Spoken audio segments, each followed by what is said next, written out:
अस्सलाम वालेकुम रहमतुल्लाह दोस्तों, वेलकम टू माय चैनल। अच्छा जी, आज हम डिस्कस करेंगे कुछ ओमान की अपडेट्स, लेकिन साथ ही एक बहुत इंपॉर्टेंट अपडेट मैं आप लोगों के साथ शेयर करना चाहूँगा।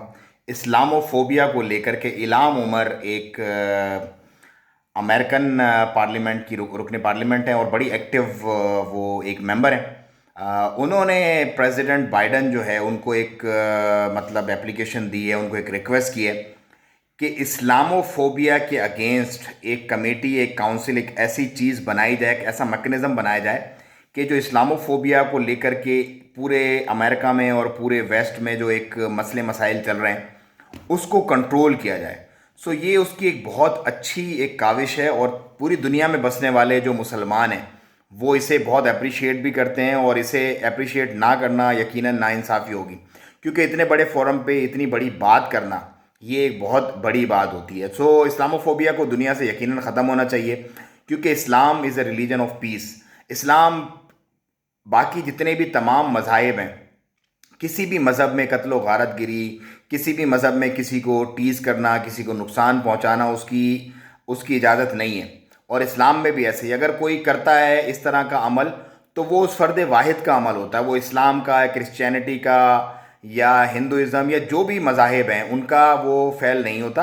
वो उस इंडिविजुअल का मसला होता है, उसको मज़हब को बदनाम करने की ज़रूरत नहीं है। लेकिन लोग क्या करते हैं कि अगर खुदा ना खास्ता कोई मुस्लिम अगर कुछ ऐसी वैसी कोई हरकत कर दे तो कहते हैं इस्लाम ऐसा है, इस्लाम एक्सट्रीमिज़म है, इस्लाम जो है वो दहशत गर्दी फैलाता है। इस्लाम इस्लाम नहीं फैलाता, वो उस इंडिविजुअल का एक्ट होता है। जैसे कि न्यूजीलैंड में पता नहीं कितने सौ लोगों का जो है वो उस दिन वो एक जो मैस्कर अटैक हुआ मस्जिद के अंदर, वो हुआ। इसी तरह जो अमेरिका में जो शूटिंग की न्यू ईयर नाइट पे बंदे ने, वो उस इंडिविजुअल का मसला था। हम मुस्लिम ये एक्सेप्ट करते हैं कि वो इंडिविजुअल्स के मसले होते हैं। तो हमारी भी दुनिया से ये रिक्वेस्ट है कि इस्लाम, अगर कोई मुसलमान ऐसी कोई हरकत करता है तो उसमें इस्लाम बुरा नहीं है। आप इस्लाम को पढ़ें, इस्लाम के करीब आएँ। कुरान में अल्लाह ताला ये कहता है कि एक बंदे को मारना पूरी इंसानियत को मारना है। तो Islam is a religion of peace, so we must love all other religions as well as Islam. सो इल्हाम उमर की इस काविश को अप्रिशिएट करते हैं और अल्लाह ताला इसमें कामयाबी अता फरमाए, ताकि मुस्लिम दुनिया जो है उसे, जो पूरी दुनिया है मुस्लिम्स के अगेंस्ट जो भर दिया गया उनके दिलों में और उनके दिमागों में, वो थोड़ा सा निकले। ये तो हो गया बहुत इंपॉर्टेंट टॉपिक, क्योंकि मैंने इसको बहुत इंपॉर्टेंट इसलिए समझा है कि ये पूरी एक समझ लो कि मुस्लिम जो उम्मा है उसके लिए था। अच्छा, अब हम डिस्कस करते हैं ओमान। ओमान में बहुत बड़ी तादाद में वैक्सीन के डोजेज़ जो हैं इंशाल्लाह वो ईद के बाद पहुंच जाएंगे। जितने भी लोग वेट कर रहे थे वैक्सीन लगवाने का, मेरा ये ख्याल है कि ईद के बाद इंशाल्लाह उन्हें ईज़िली अवेलेबल होगी। अब कुछ चीज़ें फाइज़र से रिलेटेड आ रही हैं कि थर्ड डोज वगैरह ये वो जैसी कंफर्म होंगी, क्योंकि अभी कुछ न्यूज़ में, कुछ मैगजीन्स वगैरह में वो अभी हुआ है, लेकिन ऑफिशियली WHO ने उसको कोई ऐसा सर्टिफिकेशन नहीं दी कि थर्ड डोज लाजमी है। तो जब WHO कोई एज सच गाइडेंस देगा या एज सच कोई कमिटमेंट देगा तो फिर मैं वो आप लोगों के साथ शेयर करूँगा। फ़िलहाल वो बातें हैं और कितनी मेच्योर हैं वो उसका कोई आइडिया नहीं है। मैं डिस्कस इसलिए कर रहा हूँ ताकि आप लोगों के दिमाग में ये बात हो।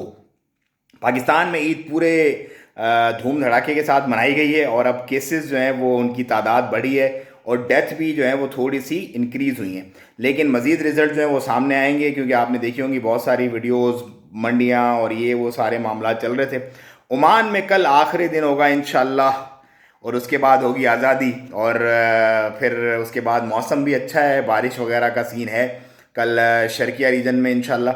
तो फिर एंजॉय करेंगे इंशाल्लाह। 3 दिन गुजर गए, चौथा दिन भी गुजर जाएगा। और साथ ही साथ ज़िंदगी की परवाह करें, क्योंकि ज़िंदगी भी ऐसे जा रही है जैसे कि ये लॉकडाउन के दिन जा रहे हैं। एक दिन हमें अपने रब के सामने हाजिर होना है और वही होगा दिन जो कि बेहतरीन होगा उन लोगों के लिए जो बेहतर अमल करते हैं इस दुनिया में। केसेस की जो तादाद है वो मेरा ख्याल है अभी जैसे ही फर्स्ट वर्किंग डे होगा उस पर इन्फॉर्म की जाएगी कि टोटल कितने केसेस हुए इन पूरे 9 दिन के जो लॉकडाउन और जो मूवमेंट बैन और जो छुट्टी के दिन थे इनों में।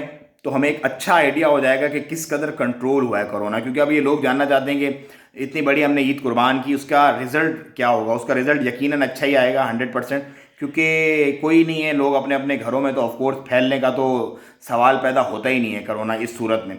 लेकिन कुछ लोग जो छुप छाप की गैदरिंग कर रहे हैं, जो फार्म हाउसेज में बड़े बड़े फैमिलियाँ वगैरह जमा हुए हुए हैं اور جنہوں نے بریچ کیا ہے گیدرنگس جو سپریم کمیٹی کی انسٹرکشن دی گئی ہیں ان کو، ان کے بھی رزلٹس جو ہیں وہ عید کے بعد آپ لوگوں کو شاید مل جائیں کہ کن لوگوں کو پینلائز کیا گیا ہے، کن لوگوں کو ریٹ کیا گیا ہے سپریم کمیٹی کے احکامات کی وائلیشنس کرنے کے اوپر. سو وہ بھی کچھ معاملات آئیں گے انشاءاللہ عید کے بعد سامنے. لیکن کافی ساری چیزیں ایئرپورٹ اور ویزا کے پوائنٹ آف ویو سے میں یہ سمجھتا ہوں کہ عید کے بعد انشاءاللہ کلیئر ہو جائیں گی، اور بہت پازیٹیو ایک مجھے وائبس کچھ آ رہی ہیں. باقی اللہ بہتر جانتا ہے کیا معاملات ہوں گے. آج کے لیے بس اتنا ہی، مجھے دیں اجازت، دعاؤں میں یاد رکھیں. السلام علیکم و رحمۃ اللہ.